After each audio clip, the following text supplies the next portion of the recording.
से बताइए। सबसे पहले तो मैं सभी दोस्तों का हार्दिक अभिनंदन करती हूँ कि सभी दोस्तों का सहयोग रहा हमारे महाआंदोलन में और हम लोग महाआंदोलन को सफल भी बनाए। लेकिन सरकार की कुछ नीतियों के कारण अभी हम लोग पूर्ण रूप से महाआंदोलन को सफल नहीं कर सकते हैं, क्योंकि कहीं ना कहीं हम लोग का महाआंदोलन जो है विफल नज़र आ रहा है अभी। और रही बात सचिवालय अपडेट की, तो मैं नेक्स्ट फ्राइडे प्रधान सचिव से मिली थी, लेकिन रंजीत सर से मैं नहीं मिल पाई क्योंकि वो छुट्टी पर चले गए थे। तो प्रधान सचिव का एक ही कहना था कि 15 तारीख तक इस मैटर को हम हर हाल में कंक्लूड करके और जो भी आउटपुट होगा 15 तारीख तक हम शेड्यूल निकालने का काम करेंगे। लेकिन उनकी बातों पे मुझे भी कहीं ना कहीं मैं आप लोग से कि आप लोग जो इतनी निगेटिव वे में जा रहे हैं, निगेटिव नहीं जाइए, क्योंकि जब हम लोग इतना मेहनत कर लिए हैं और इतनी मेहनत करके जब हम सफलता से चंद कदमों की दूरी पर खड़े हैं, तो हम लोग इतना निराश होकर के अपने मन को हतोत्साहित नहीं कर सकते हैं। बहुत सारे लोगों का ये मैसेज आ रहा है, कमेंट आ रहा है, दिन भर व्हाट्सएप पे मैसेज आता है कि अगर कुछ नहीं हुआ तो सुसाइड कर लेंगे, जहर खा लेंगे, आत्महत्या कर लेंगे। तो दोस्तों, आप लोग से मेरा निवेदन है कि ये ज़िंदगी का कोई ये विकल्प नहीं है। बहुत सामने जिसके बिना मेरी ज़िंदगी पड़ी हुई है, तो इन्हीं कमजोरी को सरकार के सामने प्रदर्शित कर रहे हैं। हमको कमज़ोर नहीं बनना है, हमको साहस के साथ काम करना है। और रही बात नियोजन की, तो नियोजन हर हाल में होगी। थोड़ा सा समय लग रहा है। जब प्रधान सचिव जी ने अपने मुंह से मुझे ये बोल दिया कि बहाली को जब तुम बचा ली हो तो इस बहाली को कोई रोक नहीं सकता है। थोड़ा डिले हो रहा है, लेकिन बहाली होगी। मैम, ये वैलेंटाइन वीक चल रहा है और ऐसी हम लोग की उम्मीद थी कि शायद वैलेंटाइन डे से पहले हम लोगों का शेड्यूल का डेट आ जाएगा, तो आप क्या कहना चाहेंगे? देखिए, इस बात पे तो शायद कहीं ना कहीं मैं भी विफल हो रही हूँ, क्योंकि विभाग के द्वारा जो कहा जाता है वो किया नहीं जाता है। इसको लेकर मैं भी संशय में हूँ और मुझे भी ये ऐसा लग रहा है कि कहीं ना कहीं हम लोग फिर से तो सरकार के द्वारा और विभाग के द्वारा ठगे तो नहीं गए, लेकिन एक उम्मीद है, उम्मीद पे हम लोग जी रहे हैं। और ये बस उम्मीद लेकर जीना है कि अगर सरकार 15 तारीख तक कुछ नहीं करती है तो आगे जो भी कुछ करना होगा हम लोग आपस में एक सहमति बना करके आगे की रणनीति तैयार करेंगे। मैम, शेड्यूल जारी नहीं होने में ब्लाइंड केस का अहम रोल बताया जा रहा है। उसी केस के कारण अब तक ये नहीं हो रहा है, तो इस केस के बारे में क्या कुछ हो रहा है? क्या इसमें हियरिंग होगी या एफिडेविट जमा करना होगा? स्थिति को थोड़ा स्पष्ट कीजिएगा। देखिए, ब्लाइंड केस वाला मैटर जो है, जिसकी वजह से हम लोग के बहाली का फिर से थोड़ा डिले हुआ, और ये चीज़ जब मैं 29 तारीख को आंदोलन स्थगित कर रही थी, उसी दिन मुझे ये चीज़ पता चला कि ब्लाइंड केस का जो है नोटिस माननीय उच्च न्यायालय के द्वारा विभाग को भेजा गया है। तो ये थोड़ा सा हमको भी बहुत दुख हुआ। लेकिन इसमें हमारे ही साथी जो हैं, कुछ लोग जो महाआंदोलन में आकर के अपना चेहरा चमकाने के लिए सामने आते हैं और पीठ पीछे 94,000 अभ्यर्थियों के पीठ में छुरा घोंपने का काम कर रहे हैं। जो लोग ये चाहते हैं कि इस बहाली को किसी न किसी तरह से रद्द करा दिया जाए, तो मैं सबको ये बताना चाहूँगी कि जो लोग अपने मकसद में कामयाब होना चाह रहे हैं, भले ही हम लोग को परेशान कर रहे हैं, लेकिन हम लोग को पराजित नहीं कर सकते हैं। क्योंकि हम लोग जब अपने स्तर से इतना जी जान मेहनत करके बहाली को बचा लिए हैं, तो इस केस से भी हम लोग बहाली को उबारेंगे। और हम लोग इस केस में लगे हुए हैं, क्योंकि ब्लाइंड फेडरेशन का जो केस है, इसमें प्राइमरी डायरेक्टर को पार्टी बनाया गया है कंटेम्प्ट में डाल करके, और उसमें सुनवाई की कोई बात नहीं है। अगर एजी एक लीव सप्लीमेंट्री होता है जिसको वो फाइल करके जज से वो मांगेंगे, लीव मांगेंगे, तो वो लीव मिल जाएगा। तो विद इन, हमको लगता है कि अगर विभाग चाहे और वकील चाहे तो 1 सप्ताह का ये मैटर है, 1 सप्ताह में सुलझाया जा सकता है। और जिस दिन ये मैटर सुलझ जाएगा, 2 से 3 घंटे में हम लोग की शेड्यूल जारी हो जाएगी।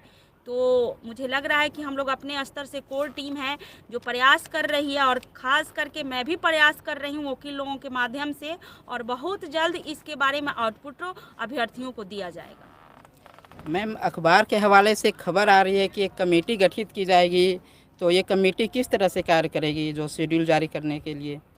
देखिए, कमेटी की बात है तो इस पे मैं अभी कुछ स्पष्ट कहना नहीं चाहूँगी, क्योंकि मैं जिस दिन विभाग गई थी, प्रधान सचिव से मेरी वार्तालाप हुई, उस दिन तो उन्होंने इस कमेटी के बारे में कोई चर्चा नहीं की। और रही बात पेपर की, तो पेपर की बात में कितनी सत्यता है वो तो मैं नेक्स्ट फ्राइडे को प्रधान सचिव से मिलूंगी, तो इस बात की मैं पुष्टि कर पाऊंगी। अभी मैं इस बात पे कुछ नहीं बोलूँगी। मैम, अभ्यर्थी काफ़ी मानसिक तौर पे बीमार हो चुके हैं। हमेशा कॉल्स आते हैं, कमेंट्स आते हैं कि अब हम लोग क्या करें, और बेसब्री से इंतज़ार कर रहे थे कि शायद 14-15 तक हो जाएगा, शेड्यूल आ जाएगा, और अब तक कुछ ऐसा उम्मीद नहीं लग रही है कि आ जाएगा शेड्यूल। तो काफ़ी अभ्यर्थी निराश हैं और वो सुसाइड करने की बात कर रहे हैं। काफ़ी लोग का कमेंट भी आ रहा है, तो आप क्या कहना चाहेंगे? देखिए, मेरा कहना ये है कि दोस्तों, आप लोग जहाँ पे बैठे हुए हैं और जिस परेशानी से आप लोग जूझ रहे हैं, उसी जगह पे मैं भी बैठी हूँ और उस परेशानी से शायद मैं भी जूझ रही हूँ। आप लोग अपनी दर्द को, पीड़ा को, अपनी संवेदना को व्हाट्सएप के माध्यम से हमको बता देते हैं, लेकिन मैं ये सवाल करती हूँ आप लोगों से कि मैं अपनी दर्द को किसके सामने कहूँ। मैं तो 94,000 अभ्यर्थियों की पीड़ा को सुनती हूँ और सबका समाधान ढूंढने के लिए हर समय कोशिश कर रही हूँ, लेकिन आप लोग ये चीज़ समझिए कि निगेटिव वे में हम लोग को नहीं जाना है। हो सकता है सरकार थोड़ा डिले कर रही है, लेकिन बहाली हर हाल में होगी। आप लोग ये नहीं सोचिए कि हम लोग को सुसाइड कर लेना है, मर जाना है, ऐसा कर लेना है, वैसा करना। कोई गलत कदम किसी को नहीं उठाना है। मेरी बार बार आप लोगों से ये आग्रह है और मेरी हर संभव प्रयास है कि जब तक ये बहाली नहीं होगी मैं स्थिर रहने वाली नहीं हूँ, क्योंकि मैं पटना में इसी के लिए बैठी हूँ, क्योंकि 3 महीने हो गए मुझे घर पे गए हुए और मेरे पिताजी हमको बार बार बुला रहे हैं, लेकिन मैं नहीं जा पा रही हूँ इसी के वजह से कि क्योंकि मेरे पास भी कोई अपॉर्चुनिटी नहीं है। मैं घर में जाकर क्या जवाब दूंगी? मेरे पास भी कोई अपॉर्चुनिटी नहीं है, कोई इसके लिए ये नहीं है कि मैं फैमिली वालों को क्या जवाब दूं। लेकिन इसी बीच में हम लोग को आपसी सहमति और एक जो है एकजुटता कहिए और अपने आप में सहनशीलता को बरकरार रखते हुए इस लड़ाई को लड़ना है, ताकि हम लोग अपने मुकाम पे पहुंच सके और जो सफलता जो है हम लोग से चंद कदम की दूरी पे है, इसको हम लोग अचीव कर पाएँ। दोस्तों, हम लोग चलते हैं कुछ डॉक्यूमेंट्स की तरफ। काफ़ी डॉक्यूमेंट्स, कौन कौन सा डॉक्यूमेंट्स लगेगा, योगदान के समय क्या देना होगा, काउंसलिंग के समय क्या देना होगा, काफ़ी भ्रांतियाँ फैल रही है, खासकर कैरेक्टर सर्टिफिकेट को लेकर के। तो मैम, इस चीज़ को आप क्लियर कर दीजिए। देखिए, कैरेक्टर सर्टिफिकेट की जहाँ तक बात है तो कैरेक्टर सर्टिफिकेट 2 तरह का होता है। एक तो हमारा एकेडमिक क्वालिफिकेशन जो लास्ट होता है, तो हम लोग को कॉलेज से एक चरित्र प्रमाण पत्र मिलता है। तो हमारे विभाग के द्वारा यह स्पष्ट नहीं किया गया है कि हम लोग को कौन सा चरित्र प्रमाण पत्र देना है। कह दिया गया चरित्र प्रमाण पत्र। चरित्र प्रमाण पत्र तो 2 तरह का होता है। इसको मैं नेक्स्ट फ्राइडे को मैं जाऊँगी, रंजीत कुमार से मिलूँगी, तो भी मैं इसको स्पष्ट कर पाऊंगी कौन कौन सा हम लोग को चरित्र प्रमाण पत्र देना है। और रही बात कि चरित्र प्रमाण पत्र बनाने की, तो अगर जो अभ्यर्थी इच्छुक है कि उनको लगता है कि नहीं हमको बनवा लेना चाहिए, तो एसपी ऑफिस से चरित्र प्रमाण पत्र बनता है। वहाँ से एक आवेदन लिया जाता है, एक फॉर्मेट मिलता है जिसको भर करके और मुखिया के अपने पंचायत के मुखिया से उस पर साइन कराना होता है, पंचायत सचिव से साइन कराना होता है, उस पर फोटो लगता है, आईडी प्रूफ लगता है। उसको आप एसपी ऑफिस में जमा करेंगे, विदिन 1 सप्ताह के अंदर वो वेरिफिकेशन के लिए थाना जाता है और थाना से वेरिफिकेशन हो करके फिर वो एसपी ऑफिस लौटता है, तो वहाँ से आपको वो चरित्र प्रमाण पत्र दिया जाता है। तो यही प्रोसेस है, आप लोग चाहे तो बनवा सकते हैं। मैम, चलते चलते आपसे ये जानना चाहूँगा कि 15 तक तो ऐसी उम्मीद नहीं लग रही है कि शायद हम लोग का शेड्यूल जारी हो, और विधानसभा सत्र भी शुरू होने वाली है और आज कैबिनेट का विस्तार भी हो गया, तो उम्मीद है कि हम लोगों को नए शिक्षा मंत्री भी 2-3 दिन के अंदर मिल जाएंगे। तो क्या महाआंदोलन 2 करने की भी रणनीति? देखिए, हमारे बहुत सारे अभ्यर्थियों का ये कमेंट आ रहा है, ग्रुप में भी मैसेज चल रहा है, मैं रोज़ देखती हूँ कि महाआंदोलन 2 की तैयारी की जाए, महाआंदोलन 2 की तैयारी की जाए। दोस्तों, ठीक है, आप लोग का कहना ठीक है कि महाआंदोलन 2 किया जाए, क्योंकि हम लोग अपने आप को ठगा महसूस कर रहे हैं विभाग के द्वारा, सरकार के द्वारा। लेकिन आप लोग सब कुछ जानते हैं कि महाआंदोलन ऐसे नहीं होता है। इसमें सबको अपनी अपनी जिम्मेदारी लेनी होगी और मुझे ऐसा लगता है कि सभी जिला के जिला अध्यक्ष लोगों से मेरी आग्रह है कि आप लोग एक मीटिंग करके और पटना में आप लोग आएँ और आ कर के परमिशन लेने का काम करें। और आप लोग कितने अभ्यर्थी को लाएंगे, क्या करेंगे, किस तरह से इसकी रणनीति बनेगी, तो सभी जिला के जिला अध्यक्ष लोगों को इस पर एक्टिव होना पड़ेगा। ऐसा नहीं है कि जो महाआंदोलन हुआ उसमें 2-4 लोगों पे ही पूरी भार दे दी गई और 2-4 लोग आंदोलन के बाद उन लोगों की तबीयत बहुत ज़्यादा खराब हो गई।